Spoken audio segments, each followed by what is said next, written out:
friend of mine working at Amazon at the Seattle office here in the US moved back to India about 4 years ago. She was holding nearly $200,000 worth of Amazon stock, and she did nothing immediately. Then around 2.5 years after her return to India, she sold those shares, and the capital gain was roughly $70,000. She paid the required taxes in the US, but she did not pay anything in India. No notice, no penalty, no follow-ups. Much later, her CPA explained why. That entire gain was legally not taxable in India, purely because of when she sold it. Now here the second part for the same person, same money and same country. She also owned a house in the US when she returned. This time, she did not sell it. Instead, she rented it out for around $3,000 per month. That converts to around 2.5 lakh per month, and that feels like awesome passive income, right? So she let it continue. Fast forward, and 6 months ago, she finally sold that US house. And this time the capital gain was much bigger, around $300,000. But now the timing had changed. That gain was treated as fully taxable in India. After surcharges and cess, the tax bill went close to 30%. Same person, same country, two different timelines. One sale cost zero tax in India and the other cost lakhs, almost crores in tax. Not because she broke any rule, just because she did not know which window she was in. So why did the same person with the same money get two completely different tax outcomes? Because when you move back to India, you do not immediately become a regular Indian resident for tax purposes. There is a hidden transition phase most NRIs have never heard of. It is called RNOR, Resident but Not Ordinary Resident. This is the most powerful tax window an NRI ever gets. And if you're finding this clarity helpful, like or subscribe to Banta hai Boss. Alright, let's move on to the next one. For a limited period after returning to India, depending on how long you lived abroad, India does not tax your foreign income. Not US stocks, not foreign rental income, not capital gains from overseas properties, not even withdrawals from the foreign retirement accounts. But here's the dangerous part. This window is temporary and it is automatic. Every fiscal year, your residency status is re-evaluated based on how many days you stayed in India and how many years you lived abroad before returning back to India. Once that RNOR window closes, you quietly move into Resident Ordinarily Resident, ROR. And the moment that happens, India starts taxing your global income, your US stocks, foreign rental income, property sales abroad, pretty much everything at a slab rate that can go about 30% after surcharges and cess. This is where most NRIs lose money. They assume I am still kind of an NRI. I already paid taxes in the US. My CA will automatically handle this. Well, none of that protects you. RNOR has to be calculated, claimed, and used intentionally. If your CA marks you as a regular resident even 1 year too early, your foreign income becomes taxable for life, not just that year. That is why timing matters more than intent. The Amazon stock sale happened inside the RNOR window. The US house sale happened after it closed. Same asset, same person, two very different tax realities. And here's the part most NRIs never connect. If that US house was your primary residence and you lived in it for 2 out of the last 5 years, US tax laws allows you to exclude a large part of capital gain. Up to $250,000 per person or $500,000 for a married couple can be tax-free in the US. Now combine that with the RNOR window in India. If the sale happens during RNOR, India does not tax foreign capital gain. When these two timelines line up correctly, a US home sale can almost be entirely tax-free, legally. Same house, same money, different calendar. And that is why timing matters more than intention. And this is just mistake number one. What most people ask me right after this is, okay, then what about my 401k? What about the money I already built in the US? Because that is usually the biggest number on the balance sheet. Quick reminder, everyone wants better money outcome, but nobody fixes how they think. That's why I have put in 10 AI prompts I personally use, and you can download it from the description below. Let's take a real example. Say you are 40-year-old returning to India and you have around $500,000 sitting in your 401k. Do you cash it out during RNOR? Do you bring it to India? Do you pay the penalty and move on? Here is the uncomfortable truth. RNOR does not protect your US penalties. If you break your 401k early, you pay 10% penalty. You pay ordinary income tax in the US and in some cases state tax too that can wipe out around 35 to 40% of your money instantly. So no, RNOR is not a free exit card for retirement accounts. For most people, the smartest move is actually boring. Leave the 401k in the US, let it compound in dollars, and do nothing about it. At 40, time is your biggest asset. And when withdrawals eventually happen after 59 and a half, yes, India will tax it too, with credits applied. But destroying compounding early is far more expensive than paying tax later. This is why sequencing matters a lot.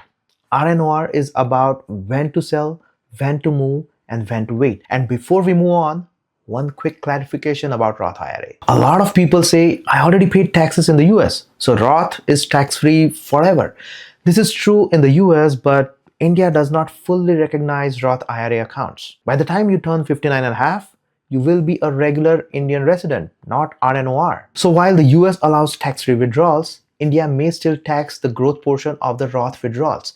There is also no foreign tax credit claim because the US does not tax it. That said, do not panic and do not break it early. Withdrawing Roth before 59 and a half still triggers US penalties. So for most of the people, the smart move is simple. Leave the Roth invested in the US, let it compound, avoid penalties, and plan withdrawals carefully later. Again, this is not about avoiding taxes forever. And by the way, none of this is tax or investing advice. I'm just a guy on the internet. It is about avoiding unnecessary damage. And this brings us to the next mistake NRIs make. Moving money at the wrong time, under the wrong rules, in the wrong currency. And this mistake is not only about returning NRIs. This is, in general, an NRI mistake. Anyone earning in one country and living in other runs into this. Because money movement rules are tied to the status, not your intentions. Today you are an NRI, tomorrow you are a resident. Same money, completely different limits. While you are an NRI, money sitting in your NRO account can be sent abroad, up to $1 million per financial year. That can cover your savings built in India, rental incomes in India, gift from family, and any sales proceeds. But the moment you become a resident, outward remittance falls under LRS. That limit is $250,000 per year, almost 1/4. And most people only realize this after they need to move money, and that is when things get stuck. This is another level people miss. How you move money matters as much as when you move it. Let me give you a simple example. Say your parents want to gift you money and you want it in dollars. Many people tell their parents, just wire it directly to my US account. And that triggers TCS because it is treated as an LRS transfer, which is completely unnecessary. There is no limit on how much a parent can gift a child in India. The cleaner way is parent deposit that gift into your NRO account and you remit it from your NRO account to your overseas account. No LRS, no TCS, no tax. Same money, different route. Now add currency mistake on top of this. Many NRIs convert dollars to rupees too quickly. And then later, kids' education come up, a job opportunity appears abroad, and a move back overseas happens. And now they're trying to convert rupee back into dollars under limits. And this is why smart NRIs use FCNR and RFC accounts. While you are an NRI, you can hold money in FCNR deposit in dollars. And when you return, those FCNR deposits can be redesignated into RFCs. No forced conversions into rupees, freely repatriable, and no $250,000 cap. Let's talk about mistake number 3. Paying taxes you never need to pay every single year. Once you leave the US and become a non-resident for US tax purposes, your broker's rule change. Without the right paperwork, US brokers are legally required to withhold up to 30% on dividends. And most people do not notice this because it happens quietly. And if you do nothing about it, that money never compounds for you. After the RNOR and after money movement, this is the quietest leak and also the most painful one because it does not feel like a mistake. It feels normal. If you are an NRI and you still have US stocks, ETFs, bonds, and any foreign investment paying you dividends and interest, your broker is probably withholding 30% tax by default. So if you earn, say, 10 lakh a year in dividends, about 3 lakh disappears before you ever see it. Most people shrug and say, that's how it works, right? It is not. India has double tax avoidance agreement with most countries, including the US. That means the tax rate on dividends and interest is often much lower, sometimes 10 or 15%. But here's the catch. this reduction is not automatic. If you do nothing about it, your broker withholds the maximum, and that money never compounds for you year after year.